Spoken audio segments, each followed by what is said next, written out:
So, good evening, everyone. I, Dr. Yogesh Harwani from Noble Gastro Hospital, and on behalf of Association of Physicians of Ahmedabad, welcome all of you to 18th Clinic of Advanced Gastro Summit. I thank all associations who are associated with us to contribute academically for these sessions. So today we have an advanced endoscopy video lecture on peroral endoscopic myotomy, which is a modality for treating motility disorders of esophagus. And we have our two chairpersons, Dr. Ravindra Gadhe from Gastro Plus Ahmedabad and Dr. Raju Walia from Ahmedabad Gastro Center. Both of them are very well experienced in peroral endoscopic myotomies, and I'm sure that they will share their knowledge being a chairperson in this session. So I take honor and pleasure to introduce my long-time friend and Dr. Zahir Nabi. He is an expert in third space endoscopy and he is a senior consultant gastroenterologist at Asian Institute of Gastroenterology. So without wasting any time, Zaid, please start your talk. The session will go on for 45 minutes and then at the end, there will be few questions in the chat box. Ravi and Dr. Raju can moderate as well as chair the session and you can ask the questions and please also share your experience also. Please, Dr. Zaid. Thank you, Yogesh. And Yogesh has been a long-time friend. I think we started Gastro together. And I thank Yogesh and his team for giving me this opportunity. So I'll start with my lecture, which is on peroral endoscopic myotomy, basics and advances.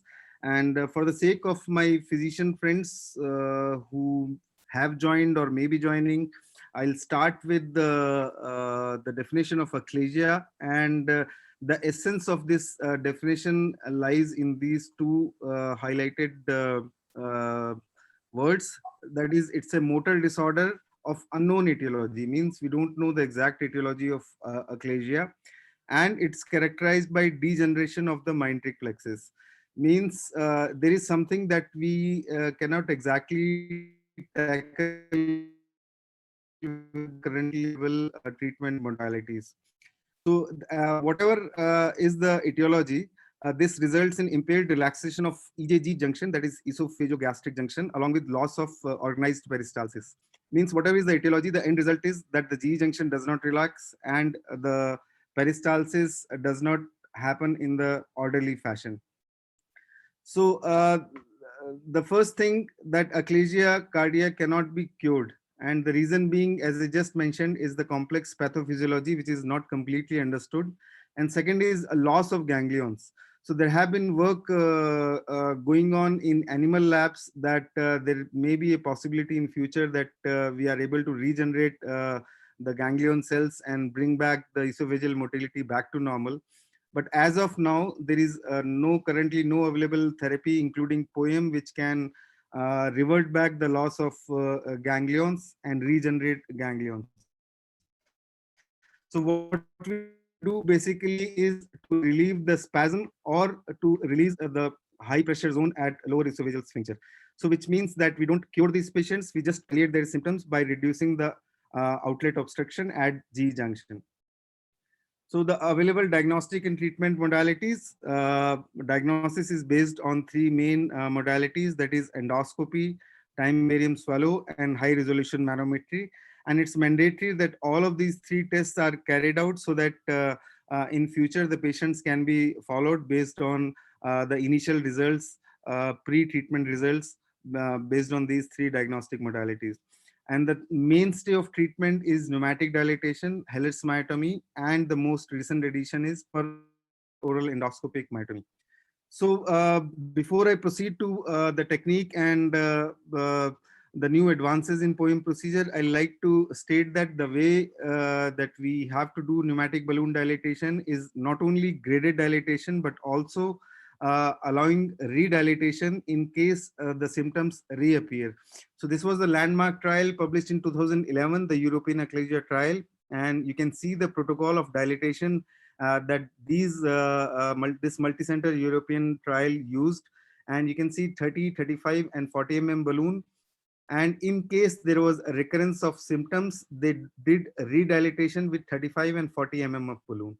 So which means if you redilate, then you get optimum results. Means even graded pneumatic dilatation is not good enough in case you don't redilate these patients on symptom basis. So you can see the results. If you do a graded dilatation and allow redilatation, the results are excellent with pneumatic dilatation, and they are equal to Heller's myotomy. In case you do only graded dilatation but don't allow redilatation, the results, long-term results, are poor. And 30 to 40% of patients, they maintain remission at 5 to 6 years, which means it's very important before we compare the results of pneumatic dilatation to other treatment modalities and say that pneumatic dilatation is inferior. It can be said only if you don't allow redilatation in the treatment protocol. So why should we perform POEM when we have two effective treatment modalities, that is pneumatic dilatation and Heller's myotomy in place? So I'll give you a few reasons. The first reason is that POEM is effective in achalasia, whether this is a treatment naive patient or whether this patient has received prior treatment like Heller's myotomy or pneumatic dilatation. POEM is effective in both the scenarios. The second reason is that POEM is not only effective, it's a durable treatment as well. We have long-term follow-up studies coming up, and they say that POEM is effective in more than 90% of the patients who have completed 4 or more years of follow-up. The third reason is that POEM is more durable as compared to pneumatic dilatation. And if you see the difference at 2 years, 92% of the patients in POEM group and 54% of the patients in pneumatic dilatation group, they stay in remission after these respective therapies. But the important point in this landmark trial is that this trial did not allow redilatation, which means, and that is the reason that pneumatic dilatation was so inferior. So coming to comparison of POEM with surgical, this is a non-inferiority trial, and if you see POEM and laparoscopic Heller's myotomy, they both are equal at 2 years of follow-up. Now, if you see the results of POEM in this study, they stand only at 82%, 83%, which means that this makes us believe that is it really durable? Because 83, we have seen that at long-term follow-up, more than 90% of the patients stay in remission after POEM, but then how come the results are so inferior? So if you see this trial, there are many centers were involved. ఇంకా మరి ఘోరం పరిస్థితి ఉంటుంది మీకు even డబ్బుల విషయంలో కూడా ఏదో పెద్దగా ఫరక్ ఉండదు 5,000 ప్లస్ మైనస్ ఏదో అవుతుంది So there were అంత మరి అంత కాస్ట్ కూడా లేదు. Naveen, your microphone is on. So the important, if you dissect this study, you will see that there were many centers who did not have adequate experience with POEM, and that was one of the reasons that the results of POEM were relatively inferior in this trial. But whatever the results were, this suggested that POEM and Heller's myotomy, they are equivalent. Now coming to the technique of POEM, which was the essence of this lecture, and we'll come to the standard and the new techniques that we have been trying to evaluate in recent times. So this is a video that dates back to 2013, almost 7.5 years old video, and this can also be made out with the quality of the video, which is not very good. But if you see, when we started POEM, because Inouye started the POEM program at our center in Jan 2013, and this was one of the early cases. Now because we were taught anterior POEM, so we started anterior POEM, and you can see the number of accessories that we are using. So initially we are using a needle knife. Subsequently, we are using an insulated tip knife to enlarge the incision. And in fact, we propagated that this is a very safe way of enlarging the incision, especially if you are trying to do an anterior POEM. So this is the first step, where we have used almost 3 accessories for one step. That is, we have used one injection, we have used a needle knife, and then we have used an insulated tip knife to enlarge the incision. And subsequently, we are using a triangular tip. Now see, the triangular tip knife that we used initially, it did not have a water jet equipped with it. So that is the reason that we had to use this spray catheter, which I don't think is any longer used now, because now we have new water jet equipped knives available with us. So this is a very sturdy knife. I still like this knife, the older version of triangular tip knife, because this knife used to work for at least 4 or 5 cases to us. Now we have a triangular tip knife J, which is compact, but then this is also more fragile than this older version of the knife. You can see this, the triangular tips are wider than the knife now, which is now available with Olympus, which is also having water jet in it. And this is the way that we started our poem initially, and almost all the poems were performed via anterior route, except in those who had undergone previous Heller's myotomy. So, and this is the final step of closing them with multiple clips. And clipping was a little more difficult as compared to posterior poem. In anterior poem, the closure of incision required more clips, and it took more time in closing the incision. Now, coming to the technique that we have been using now for last few years, we prefer a posterior poem because this is supposed to be easier as compared to anterior poem. The chances of mucosal injury are relatively less with posterior poem, and closure of incision is easier. So you can see that this is one of the recent videos, almost a year old. And now the important thing, while when you inject the initial submucosal lifting injection, it's important that you don't inject too much. And the reason why I'm telling is, when we started the poem procedure, we used to inject as much as we could. And the reason was, we thought that this will prevent injury to the muscle layer below, and this will make the poem procedure safer. But now what we have realized is, if you inject too much in the initial injection to lift the mucosa from away from the muscle layer, the later on the closure may become tricky in some cases. So we inject only 5 to 7 ml now, and just to lift the mucosa away from the muscle layer, so that we can enter. And later on we can increase the injection in case we find that the submucosal bulge is not adequate. But unlimited injection is no longer recommended for the initial lifting injection. Subsequently, the process is same as we saw in the anterior myotomy technique. The only thing is that here you have injected in 5 o'clock position, and you keep your knife towards the muscle. And you can see this, after a while, you'll see the aberrant longitudinal. They have no importance, except for the fact that when you encounter aberrant longitudinal fibers, you can assume that the G junction is somewhere close by. So another 2 or 3 centimeter down, you'll find the G junction. So you can see that here now we are dissecting close to the G junction. You can see the narrow part of the tunnel, and finally, once you cross the G junction, you can again see a wider gastric space. So this is how you can perform a posterior poem. Poem is in fact the easiest of third space endoscopy procedure. Other procedures may be more tricky.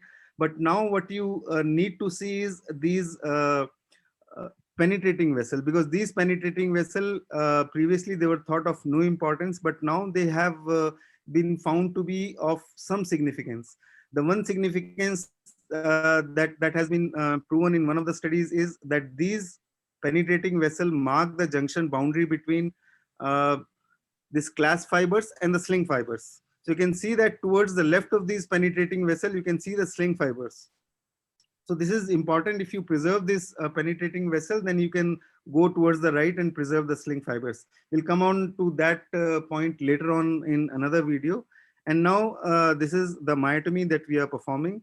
And we tend to preserve the longitudinal muscle fibers. There's no scientific basis of preserving longitudinal muscle fibers, but that it just gives me a sense of security that, okay, I'm not entering into the mediastinum too soon.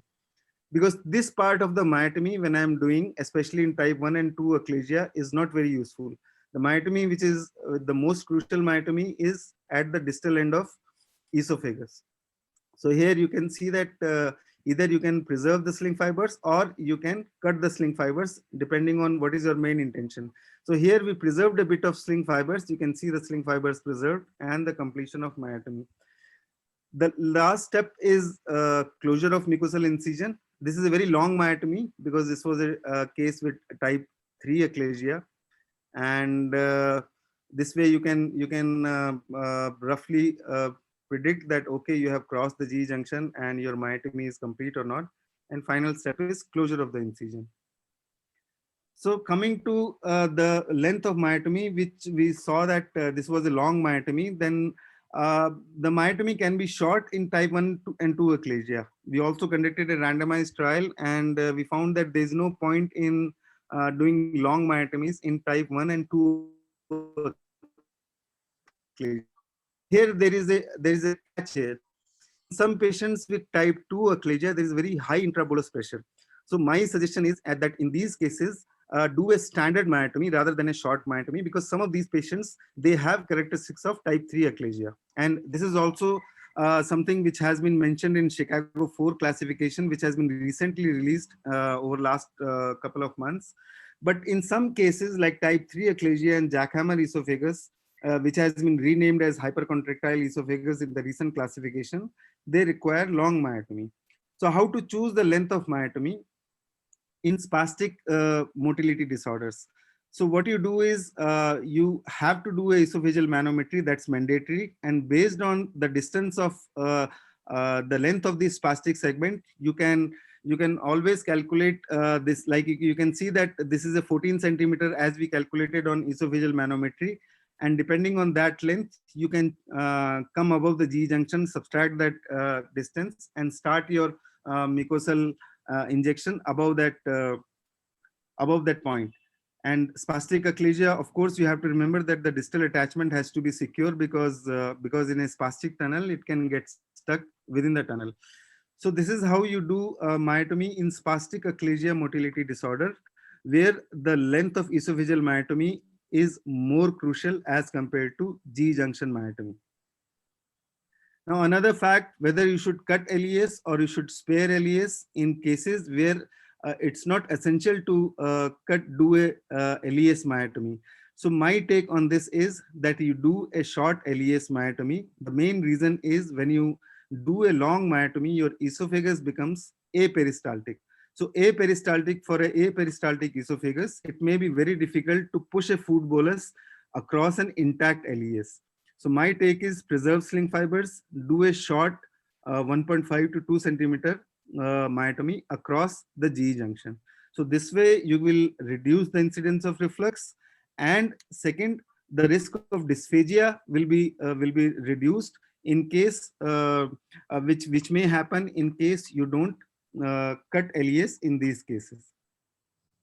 So coming to myotomy versus myomectomy. So we have been working for last 1 year over this project, and what happens in cases who are especially resistant, like those who have failed Heller's myotomy or those with advanced sigmoid achalasia. So you know that this is the last chance for cure in these patients, and what can be done in these patients is, instead of doing a myotomy, you cut the whole strip of muscle in this. So what you do is you do 2 myotomies in the same tunnel, one towards the left, and finally you will find a strip of muscle in between. You can see that we are doing 2 myotomies, and here what you are doing is, once you have cut the whole strip, you dissect this strip of muscle, and finally put a snare over it and cut this strip out. Now why should you do that? Because one of the reasons for recurrences in achalasia is fibrosis which joins the 2 cut ends of the muscle.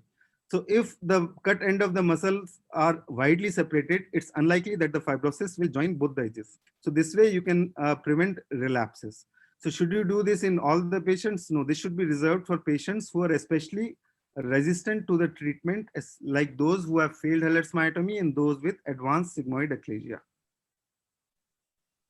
So coming to new tools, and in fact, we have a workshop on this device, which is called the Speedboat device. And this is supplied by Creo Medicals, and this requires a separate electrosurgical generator. You can see that the electrosurgical generator here. And this is a boat-shaped device. If you see the characteristics of this device, very handy device. You can see that it has an incorporated needle in it. It's a very long needle. It has a bottom hull which is insulated, which means that if your device is overlying the muscle, it won't injure the muscle unless you want the muscle to be injured. It has a insulated top as well, which means the only side cutting edges will do the myotomy. or do the dissection. So the only problem is with this device is it's a little bulky device, and it requires a therapeutic channel scope. So therefore you cannot use your routine endoscope, the diagnostic endoscope, to perform endoscopic submucosal dissection or POEM with this device. The another important factor is that this device uses radio frequency energy. What does it mean? It means that it produces minimal charring while you are doing any procedure. When using an electrosurgical current or coagulation mode, then there is a lot of charring that may happen. And this device is especially helpful in preventing charring. It uses microwave energy for coagulation. And I'll just show you a video that here we are using this device to perform a POEM procedure. You can see this device can be rotated with the help of your assistant or technician, and it can be rotated 360 degrees. Here comes out the needle, which can be used to inject. So the advantage is that you don't need to exchange your accessories for injection and all. So the entire procedure can be completed using the same device. So we are using a therapeutic channel scope here, same from the Olympus. And this is how you rotate the device so that you can make a mucosal incision. And then you can, because it has bilateral cutting edges, so you can move from right to left or left to right to complete dissection. Very, very effective device, very effective dissection. Coagulation is good as well. And here we are using a microwave coagulation to cut the vessel. And here I'm showing the cutting of the muscle, which is quite effective. And at the end of the procedure, you will see that there is minimum charring of the tissue. So the goods and bads of speedboat device, it's a bipolar device, and which is good, which means that collateral damage is very less. It has an insulated surface. It's an all-in-one device. And post-procedure, you don't find much charring of the tissue. The problems being it's a bulky device, so you need a therapeutic channel scope. It has a long needle, so you need to be careful while you are injecting using this needle. And close coordination is required because the assistant needs to rotate the device so that the orientation of this device is well for dissection and dissection. So POEM in sigmoid achalasia, special consideration. So I'll show this first video, how to deal with submucosal fibrosis. So usually you find submucosal fibrosis in advanced achalasia cases, especially those who have a long-standing disease. You can see that the mucosa is not very good here, not very healthy, and it's a S2 type of sigmoid achalasia. So here the important hints of submucosal fibrosis can be made out by your initial injection and the way your submucosal lift occurs. So here you can see that it was very difficult to reach the G junction.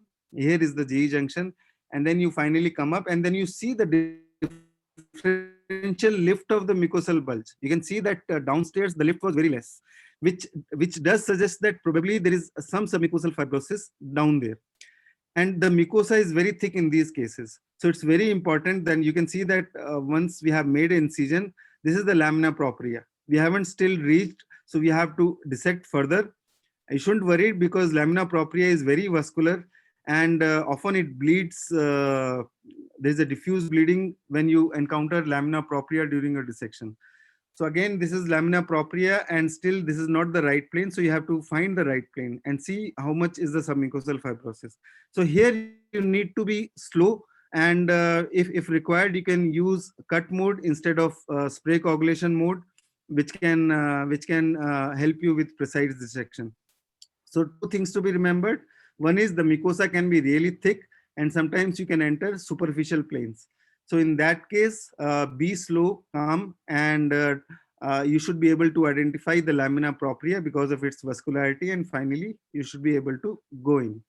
So this is one difficulty that I showed you here, and finally we could slowly dissect and make our way into the submucosal tunnel. So this is the second video that I'm showing, that how you can sometimes make out that there is submucosal fibrosis or not. Now look at the injection. You'll see a water jet sign here.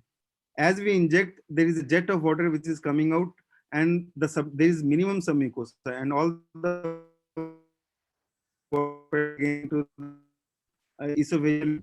Again, you see when we inject, there is again repulsion of water across. So this is a very important sign. When you find this sign, you can always change your way, change your orientation, and inject along the opposite esophageal wall so that you can get a good submucosal bulge and finish your procedure.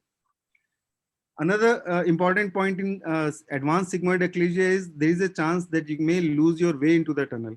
So what you can do in these cases is you can place a guide wire into the stomach and use your fluoroscopy to reorient your scope. You can see the first image. The scope is going in the wrong direction. This is advanced sigmoid achalasia case. Finally, we placed a guide wire and we could reorient our scope in that direction. So this is one way that you can reorient your scope. You can see this another case where the scope is not going in the right direction, and finally with the help of guide wire, we could reorient the scope. So this guide wire technique is especially useful in dealing with cases where the esophageal lumen is dilated and tortuous. So this is the final part of my talk, POEM and GERD, and how to prevent GERD and what to do about GERD. So this study was published late last year, and what we found is that GERD is very high after POEM. There's no doubt about it, that erosive esophagitis was found in 42% of the cases. So what to do about that? And the good part was majority was grade A and B esophagitis. But the best part was almost all of them, they responded very well to PPI therapy.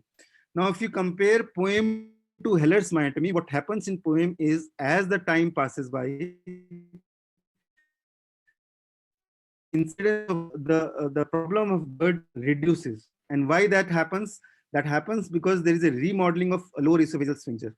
And what happens with Heller's myotomy and fundoplication, that with time the incidence of GERD increases rather than reducing. And why that happens? That happens because of loosening of the wrap. So the good thing is that GERD is mild, that GERD is responsive to PPI therapy, and in long run, the GERD incidence of GERD reduces further after POEM. So this is a good part.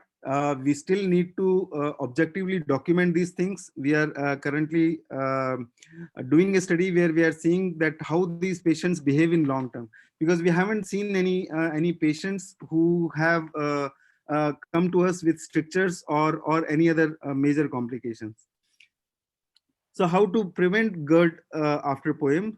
So preservation of sling fibers is an important way. Sling fibers, they have a pretty good role in preventing reflux. And during POEM, if you are doing a posterior POEM, you should be able to see these sling fibers. So this sling fibers, as I told, this is the boundary between sling fibers and circular muscle fibers that is marked by this penetrating vessel. And this is the second penetrating vessel. So if you identify this vessel, you identify the sling fibers, you identify the circular muscle fibers, you can always avoid cutting the sling fibers to reduce the incidence of GERD. So this is these are two methods. This is the conventional method where we don't take into account whether we are cutting or sparing sling fibers. But now what we have been doing is we are trying to preserve these sling fibers and see whether this is making an impact on GERD or not. There is one Japanese study which says that it reduces the incidence of GERD, reflux esophagitis, by half. So you see this second picture here, we have avoided cutting the sling fibers, and we have gone to the right of this penetrating vessel, and we have preserved all the sling fibers. So here is a video of that once we identify the second penetrating vessel, we dissect both on the right and left so that we can expose the sling fibers and see that we are not destroying the sling fibers. So this is the way that we keep on seeing what is the orientation of what is the position of sling fibers, and go little towards the right, reorient the direction of the myotomy so that we can avoid cutting these sling fibers. So this is one of the ways, very easy way, because majority of the centers are now doing posterior POEM, and it's very easy to identify sling fibers, penetrating vessel, and not myotomy and preserve the sling fibers. The other is POEM with fundoplication. I think this procedure as of now has not achieved maturity, in the sense that we don't know whether this procedure is durable or not. We don't know what is the effect of leaving the loop and clips inside the peritoneum. Although there is a study from Bapai group and Inouye which says that this procedure is safe, nothing happens. But I'm really not in favor of advocating this nodes fundoplication procedure.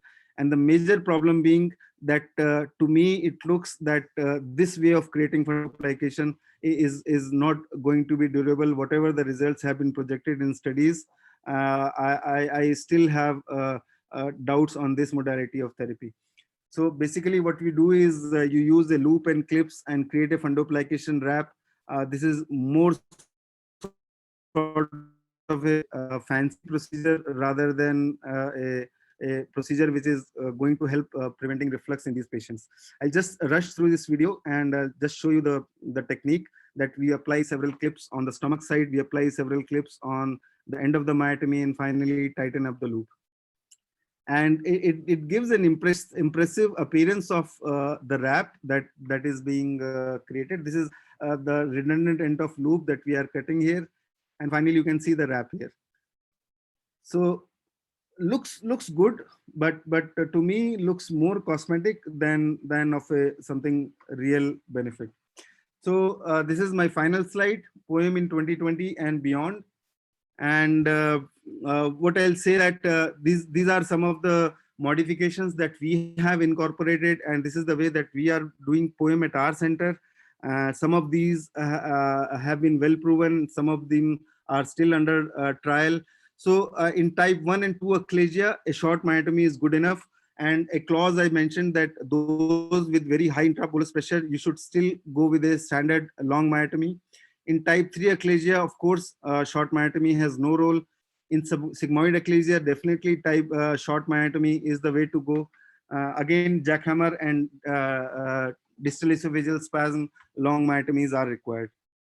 So when should you not spare sling fibers? I believe that in sigmoid achalasia, where this is the only chance of cure, I cut whether they are sling fibers or circular muscle fibers. I don't really spare sling fibers, because in these cases relief is the only thing matters, and reflux is a very late issue. So I believe that in cases with sigmoid achalasia, you shouldn't try and preserve sling fibers and compromise the effect of myotomy.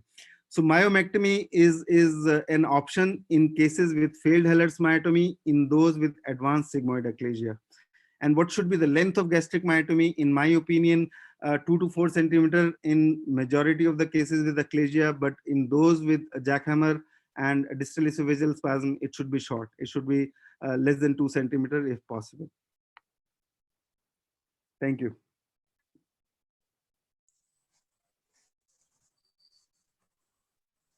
Zahir, it was very nicely presented. I would request Dr. Ravi and Dr. Raju. They both are experts in third space and peroral endoscopic myotomy. Ravi, can you please share your experience? Raju bhai, can you please share your experience on this?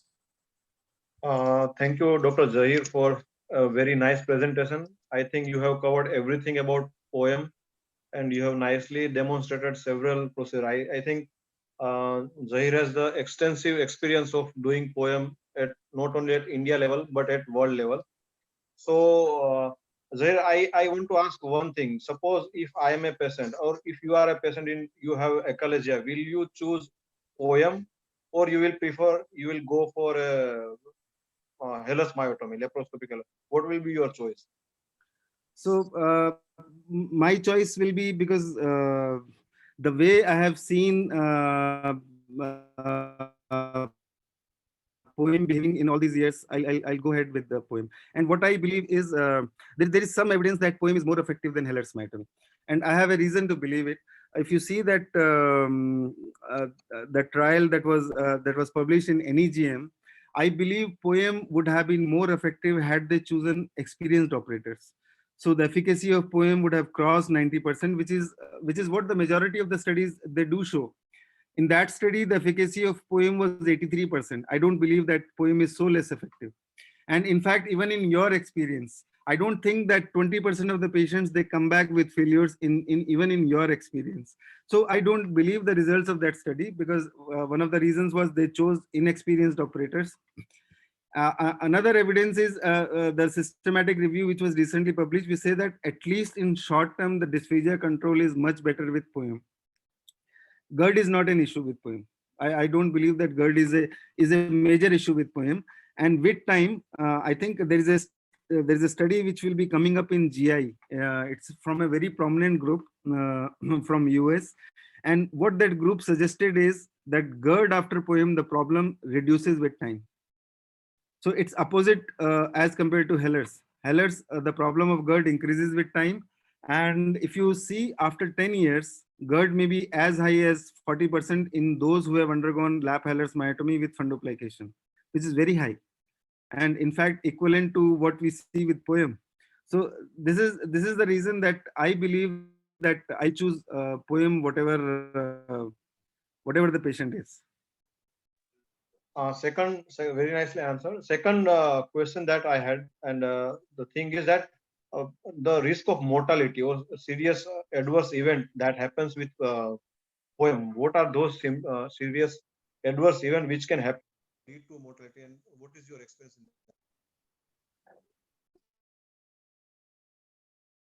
that? As of now, mortality is close to zero. So we can assume that probably if because one of the reasons of low mortality is that we don't choose POEM for those with the severe cardiorespiratory and other problems. So mortality is almost zero with POEM. Serious adverse events that may occur, in my experience, what have occurred is the most important is the mucosal entry site dehiscence, means mucosal barrier failure. This is the most problematic adverse event in my opinion, but again the incidence is close to 1%. So if we see that major adverse events, they occur in say 1 to 3% of the patients, and 97%, 98% of the patients, they go fine. So Zahir, in one of your videos, you showed that you were doing a posterior POEM when you injected water was there was repulsion of the water. So such things do happen in those esophagus which are mucosal healing is not proper, or there is mucosal breaching, or there might be some fungal infection. So what Yes, do you recommend for such cases? So what our experience is that I think the same thing happened in almost 21 cases, and we are now in the process of publishing that series. That submucosal fibrosis is usually focal, and this is exactly opposite to what Chinese think. Chinese think that submucosal fibrosis is circumferential. This never happens. If there is submucosal fibrosis in posterior location, you change the site, you go 2 centimeter below, or you change the orientation, you go to the anterior side. You will always find a way to complete POEM. Never happens that throughout the esophagus there is a fibrosis. Never happened. And close to G junction, you usually find that the submucosal fibrosis has gone. So that is the reason that the technical success of POEM is very high, that you can complete the POEM somehow. So you recommend that if such thing happen in posterior approach, we can always choose anterior one. Choose the anterior approach. Or we can even go distally and then inject? Do a short myotomy. That's it. That's it. Dr. Zahir, one more question. Suppose if POEM fails, or somehow suppose someone develops GERD, can that be managed endoscopically, or we can't? GERD after POEM can be managed endoscopically, no doubt. In case the patient wants GERD to be managed endoscopically and not with pharmacotherapy. So 90% of the patients, they respond well to PPI therapy. That has been well studied up in trials. So those who are PPI dependent and they want to leave PPIs, endotherapy is recommended in them. Endoscopic fundoplication can be carried out in them. Means either you can perform a TIF procedure or GERDEX procedure, and these patients, one of our patient has received GERDEX. That was a jackhammer case, and we did a long, unfortunately, we did a long gastric myotomy, and that patient had severe reflux, and therefore that patient required Gerdex procedure. Otherwise, none of our patient required endoscopic fundoplication procedure.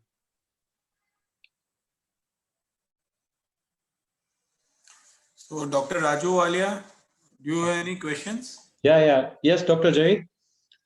Is there any difference for the performing the poem? We are using different current modes like spray coag, coarse coag, soft coag, and different knives.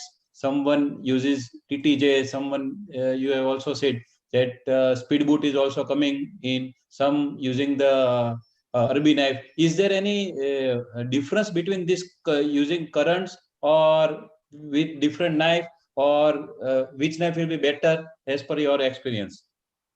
Both knives are good. The most commonly used knife are hybrid knife, and the second is TTJ knife.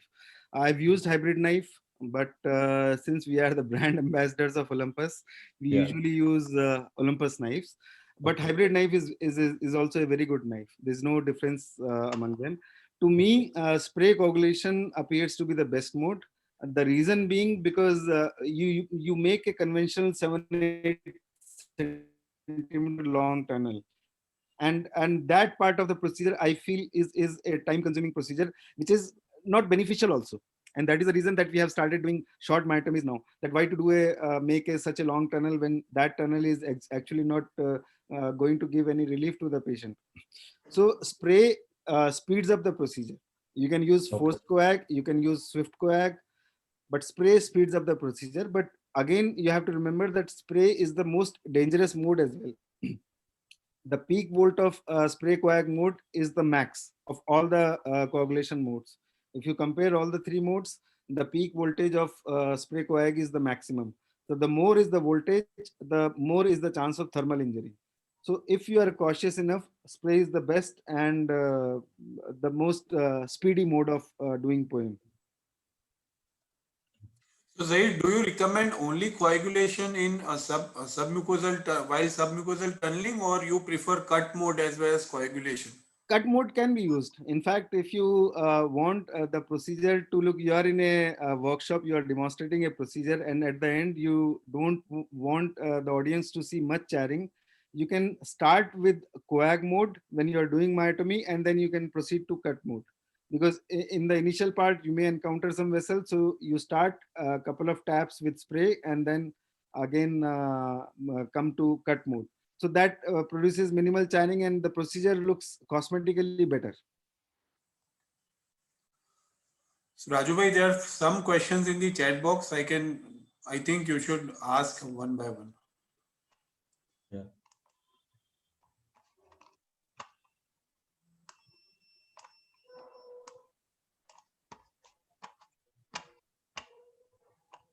So, Yes, sir. One of the question is what is status of poem in jackhammer and dash? When to do and when not to do? So I think the answer to this question lies in the problem is that jackhammer is the findings like jackhammer esophagus can be produced in patients with gastroesophageal reflux as well. So I always recommend that these patients should undergo a repeat manometry, say after a couple of months, and you should always see that their symptoms are compatible with the jackhammer esophagus and DES. An initial trial with PPI, there is no problem, you can try with. So if you see the recent Chicago classification, it says that you have to be cautious before you do proceed with the POEM or any other endoscopic therapy in these patients, because the findings in GERD can be similar to that in jackhammer esophagus and DES, the manometric findings. So you need to be very careful and very patient when you are dealing with jackhammer esophagus and DES. Once confirmed, POEM is the best possible therapy in these patients. Yes, Chair. My second question is how we can negotiate tight G junction while making a submucosal tunnel. So it's like you need to inject a lot at G junction in the initial phase so that the gap between mucosa and muscle can be increased. and you can try with a cut mode if you are not confident, or if you have the fear that the mucosa is too close and you may injure the mucosa at GE junction. So it's injection and going slow at and beyond GE junction. That's it. Zaid, especially for the beginners, whenever there is a bleeding in tunnel, sometimes we lose vision. So any clue, any idea how to control such kind of bleeding? So whenever there is a bleed, immediately go to the site of bleed and press it with your cap that is attached to the tip of your scope. And this because there is a time when you have to take out the knife and bring your coap grasper in. Till that time, to avoid the blood to disturb all the field, you have to press the bleeding point with your cap, and that is the max that you can do. Another question, Zahir bhai, is sigmoid esophagus is contraindication for POEM, or we can go ahead with POEM only in sigmoid esophagus, or we have to discuss with patient and relative for the esophagectomy option in case of sigmoid esophagus. Means, what is the success rate of POEM in sigmoid esophagus? So sigmoid esophagus, the success rate in our patients has been close to 80%. So it's not 90%, it's 80% because 80%. So the thing is, sigmoid eclasia is an advanced form of disease, and you have to tell the patient that there are limitations, and you cannot expect that every patient is going to have similar amount of relief, especially in advanced sigmoid. Esophagectomy should be avoided till the point it can be avoided. The reason being, it's a very morbid procedure, and the quality of life is not the same as it should be. So that is the reason that unless there is no other option left, esophagectomy should be avoided.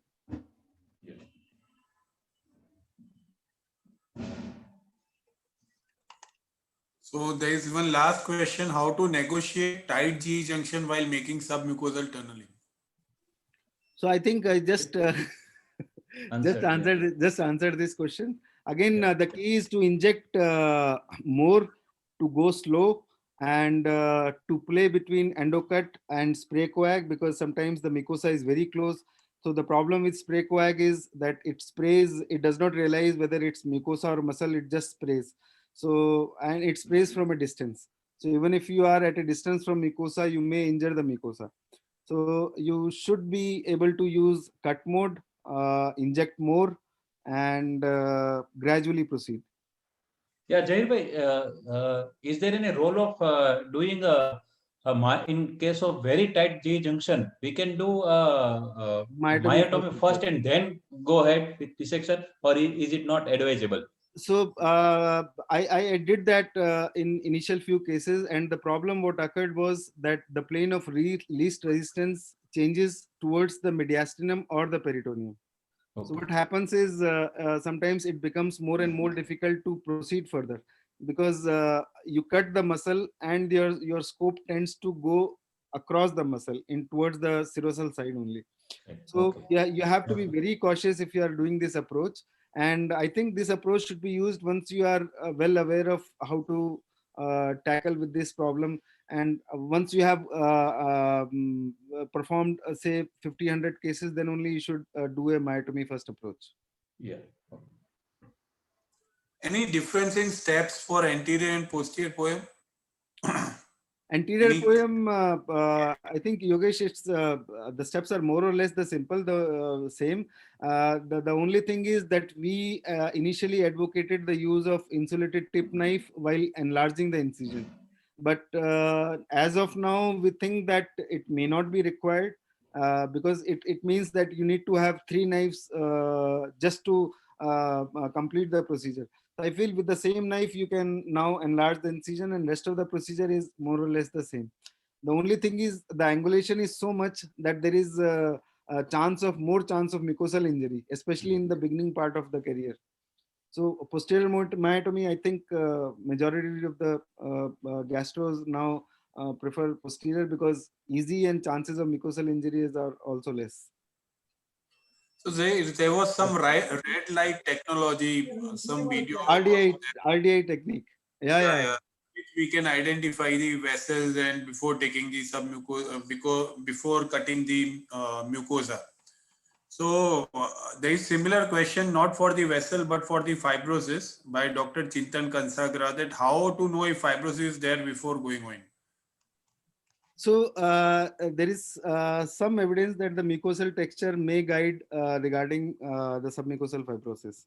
So I think this Chinese group has has done a study and published in Saudi Journal of Gastro. Unfortunately, didn't make to good journal because there were many flaws in that study. But what we could gain from that study was that you can grade the mucosa into 4 grades depending on how is the texture of the mucosa, and that is suggestive of increasing degree of submucosal fibrosis.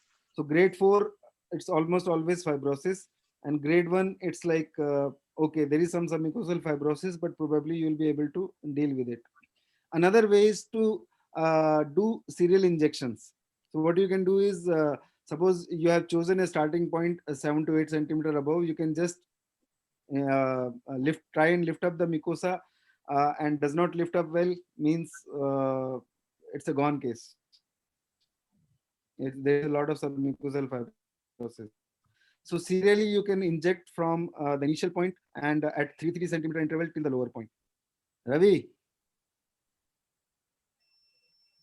Dr. Zahir, I think you have done highest number of poem, and how many times have you faced that you don't find those 2 penetrating vessels which you mentioned earlier? And then the judgment to do the myotomy towards gastric side becomes very difficult when we don't find that vessel. And many times when we do retroflexion, we are not able to assess whether we have crossed G junction or not. How do you do this? This penetrating vessel, 90% of the times this is constant. And initially it was this Tanaka's group from Japan which was advocating this. Now there is a US group who has published this study in GI endoscopy, and they could also say that almost 80 to 90% of the times we could find those penetrating vessels. So you have to be you have to look into these vessels. If you look, you'll find. So there is one vessel which almost always comes at G junction. So that is vessel 0. And beyond that vessel, you'll find the first penetrating vessel, and almost in the same line, just 1 centimeter beyond the first penetrating, you'll find the second penetrating. 80 to 90% of the times I'll say that we find. Even in case you don't find, but you make a wide dissection left to right, you will definitely find the sling fibers because they are always present. Even if you don't find the penetrating vessel, sling fibers are almost always present. I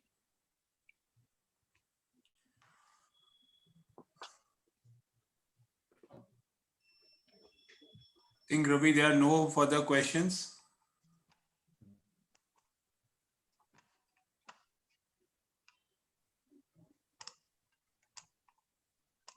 Yes, Raju I bhai? think. Excellent talk. So Ravi, please one more thing. I think one more thing I would like to ask Dr. Zahir. Many of us are doing poem in Ahmedabad, but we are doing in scattered way. Is there a way to have publication? I think you have highest number of publication on poem as well. So is there a way to come up with a good publication? Can you guide all of us who are doing here? Definitely, Ravi. There's, in fact, you guys, Yogesh, Ravi, and Raju, you guys are doing pretty good job, and people recognize you with the way you have been working. The only thing regarding publication is to combine data and to keep data.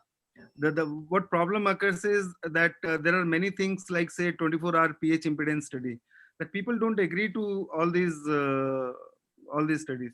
So you can start with I think Indian journals. I think Yogesh has good relations with Dr. Mahesh, and it won't be difficult for him to. He has been publishing in the Journal of SGI.